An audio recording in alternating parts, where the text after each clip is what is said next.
Всем привет! Я уже 2 года играю в Гвинт и думал, что знаю все тонкости игры. Но недавно я посмотрел видео Трайнета, если кто не знает, это англоговорящий стример. И во время его игры у меня возник вопрос, на который я не знал ответа. Итак, Трайнет играл на ассимиляции, и в этот момент у него было 4 отряда с ассимиляцией, и с такими отрядами за каждую карту не из его стартовой колоды он будет получать по 5 очков за бафа. Трайнет хочет сыграть бронзовую шпионку из сброса противника, и вот в чем весь прикол. Одна из этих шпионок из его стартовой колоды, а другую он создал при помощи Братанса, и эта шпионка дополнительно затриггерит ассимиляцию, и он получит целых 5 очков. Вот только в игре карты из стартовой колоды и созданные во время игры никак не обозначаются, и чтобы выбрать между двух шпионок, Трайнет использует считалочку.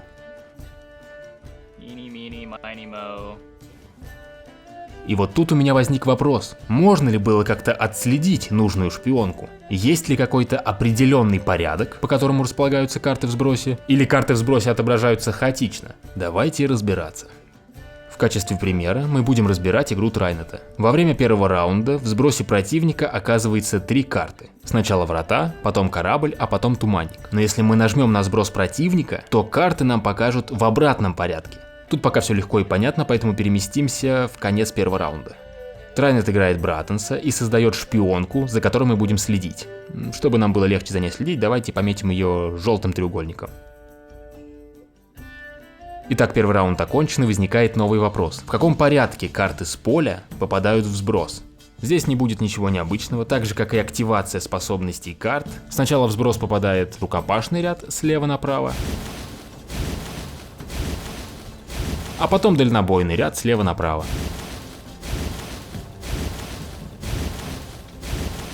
Да, визуально кажется, что карты попадают в сброс одновременно, но оказалось, что они попадают в сброс именно в таком порядке. В начале второго раунда карта Сеха возвращается в колоду противника, Трайнет делает драйпас, и противник отдает 7. Во время третьего раунда в сброс попадает Мируна и Детлов. Ну, почти.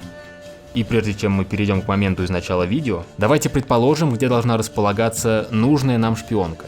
Карта «Экспериментальное лечение» позволяет нам сыграть бронзовый отряд из сброса противника, поэтому уберем все золото, и у нас получается порядок, в котором карты должны предложить Трайнету, чтобы он сыграл одну из них. И...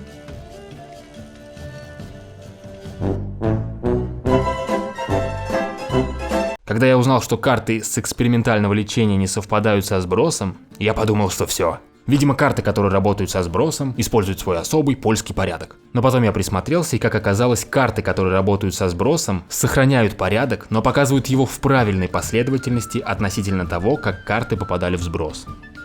Поэтому вот она, нужная нам шпионка, и ее действительно можно было отследить.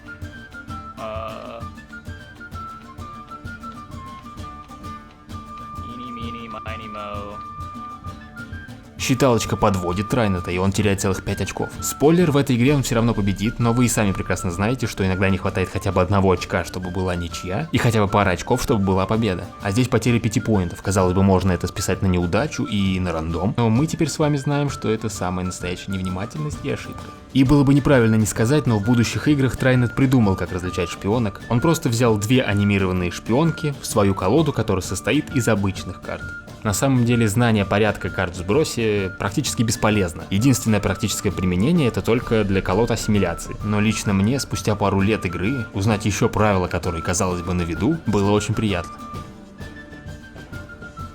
Вы были на канале Демон Лапласа, меня зовут Лаплас, а вы знали, как карты располагаются в сбросе? Напишите об этом в комментариях, ставьте лайки, подписывайтесь на канал. Всем пока!